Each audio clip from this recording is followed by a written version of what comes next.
Hello friends, I hope you are doing great. Google तो हम सब यूज़ करते हैं अपनी डेली लाइफ में। गूगल एक इंटीग्रल पार्ट बन चुका है हमारी लाइफ का। जब भी हमारे मन में कोई क्वेश्चन आता है हम तुरंत सर्च कर लेते हैं और ऐसा कहा जाता है कि गूगल के पास हर क्वेश्चन का आंसर है। लेकिन क्या आपके दिमाग में एक क्वेश्चन आया है कि गूगल अपना इतना सारा डेटा स्टोर कहाँ करता है?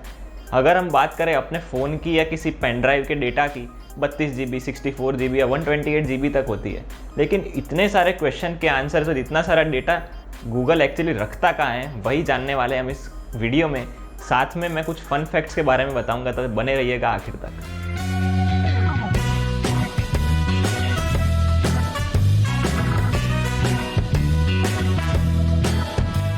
डेटा तो हम सब स्टोर करते हैं और यूज़ करते हैं। कई सारे लोग कुछ टीबीज़ में भी डेटा स्टोर करते हैं, कुछ डिवाइसेस के। लेकिन अगर मैं गूगल के डेटा की बात करूं तो वो बहुत बड़े अमाउंट में है। इसीलिए डेटा को स्टोर करने के लिए गूगल को एक अपना बहुत बड़ा डेटा इंफ्रास्ट्रक्चर खड़ा करना पड़ता है और उसी को बोलते हैं डेटा सेंटर्स। सेंटर जहां पर बहुत सारा डेटा स्टोर रहे, वहां पर गूगल अपना डेटा स्टोर करता है। Now let us understand the working of data centres and terms related with it. Data centre mainly consists of rack of servers. Rack of server मतलब एक रैक होती है जिसमें बहुत सारे सर्वर्स फिट किए होते हैं। उन सर्वर्स के साथ बहुत सारे राउटर्स और स्विचेस भी फिट किए गए होते हैं जिसमें हमारा डेटा सेव रहता है। अब सवाल उठता है, सर्वर क्या होता है? तो सर्वर और कुछ नहीं लेकिन एक टाइप का कंप्यूटर है जो बहुत सारे डेटा को स्टोर कर सकता है और बहुत सारे क्लाइंट्स को एक ही टाइम पे उस डेटा को दिखा भी सकता है। जब आप कुछ भी गूगल पर सर्च करते हैं, एक रिक्वेस्ट जनरेट होती है जो सर्वर पर जाती है और उस सर्वर पर रखा हुआ जो भी डेटा या रिजल्ट है वो आपको ब्राउज़र पे शो होता है। This is how Google works.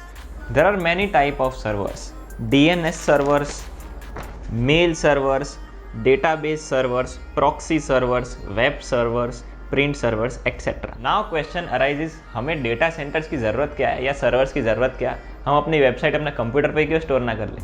तो उसका आंसर बहुत ही सिंपल है दोस्तों। जब भी आप सर्च करते हैं गूगल पे, आपको 24/7 365 डेज आपको जब भी कुछ भी सर्च करना हो आपको रिजल्ट मिल जाता है। हमारे लैपटॉप या फ़ोन के साथ ऐसा केस नहीं है। हमारे लैपटॉप की कभी ना कभी बैटरी डाउन हो जाती है, पावर डाउन हो जाती है और तब हम उन चीज़ों को, उन मेमोरीज़ को एक्सेस नहीं कर सकते। लेकिन गूगल के साथ ऐसा नहीं है। गूगल को अपना डेटा हमेशा कहीं पर स्टोर रखना पड़ता है जो हम उसे एक्सेस कर पाएँ। इसीलिए गूगल को अपने डेटा सेंटर्स खड़े करने पड़े जो 24/7 365 डेज चलते हैं। साथ में गूगल ने एक ऐसा इंफ्रास्ट्रक्चर बिल्ड किया है जो उन सर्वर्स को बहुत अच्छे से एनर्जी प्रोवाइड करता है। और ऑब्वियस सी बात है, जब 24/7 कोई चीज़ चलेगी तो वो गर्म भी होती है, तो उसे ठंडा करने के लिए गूगल ने लिक्विड कूलिंग टेक्नोलॉजी का भी यूज़ किया हुआ है जो उससे सर्वर्स को ठंडा करने में मदद करती है, और इसकी वजह से वो सर्वर्स अच्छे से काम कर पाते हैं। साथ में हमारे डेटा की कितनी वैल्यू है हम सब जानते हैं। आज डेटा की बहुत ज़्यादा वैल्यू है और उसकी प्राइवेसी भी बहुत इंपॉर्टेंट है। इसीलिए गूगल ने बहुत हाई सिक्योरिटी का अरेंजमेंट भी किया होता है डेटा सेंटर्स पे। फिजिकल सिक्योरिटी से लेके हर तरह की सिक्योरिटी डेटा सेंटर्स को प्रोवाइड करी जाती है। और साथ ही में डेटा सेंटर्स को ऐसी जगह बनाया जाता है जहाँ पर डिज़ास्टर या नेचुरल डिज़ास्टर्स के सबसे कम होने की संभावनाएँ हों। क्योंकि हम जानते हैं अगर हमारा डेटा कहीं भी चला जाता है या कहीं भी खो जाता है, उससे हमें बहुत प्रॉब्लम हो सकती है। हमें हमारा डेटा हमेशा गूगल पर रखना ही है, इसीलिए गूगल को भी उसकी बहुत सिक्योरिटी करनी पड़ती है जिससे हमारा डेटा बिल्कुल सिक्योर्ड रहे। Now let us go through some cool facts of Google data centres. Google के एक डेटा सेंटर में कुछ पेटाबाइट्स में मेमोरी स्टोर होती है। सिर्फ जीबीज़ नहीं, सिर्फ टीबीज़ नहीं, पेटाबाइट्स। आप सोच सकते हैं कि कितनी ज़्यादा मेमोरी प्रोसेस करता है गूगल। एक फैक्ट ये है कि गूगल हर दिन 3.5 बिलियन सर्चेस करता है। मतलब 350 करोड़ सर्च रोज़ वर्ल्ड वाइड गूगल पे होती है। तो इतना सारा जब डेटा प्रोसेस करना हो तो डेटा सेंटर्स की रिक्वायरमेंट तो होनी तय है। फैक्ट नंबर 3, गूगल हर साल बिलियंस ऑफ डॉलर्स खर्च करता है अपने डेटा सेंटर्स के मेंटेनेंस के ऊपर। गूगल के अब तक 23 डेटा सेंटर्स हैं अक्रॉस द वर्ल्ड और उन्हें ऐसी जगह पर रखा जाता है जहां पर गूगल के एग्जीक्यूटिव्स भी नहीं जा पाते हैं। बहुत कम लोगों को एक्सेस होती है उन गूगल डेटा सेंटर्स पे जाने के लिए। सिर्फ गूगल ही नहीं दोस्तों, अमेज़ॉन का भी एक डेटा सेंटर है और बहुत सारी कंपनीज़ के डेटा सेंटर होते हैं। आज जब आप अपनी वेबसाइट बनवाने जाते हैं, आपको एक डोमेन परचेस करना पड़ता है और वो डोमेन ही स्टोर रहता है सर्वर पे।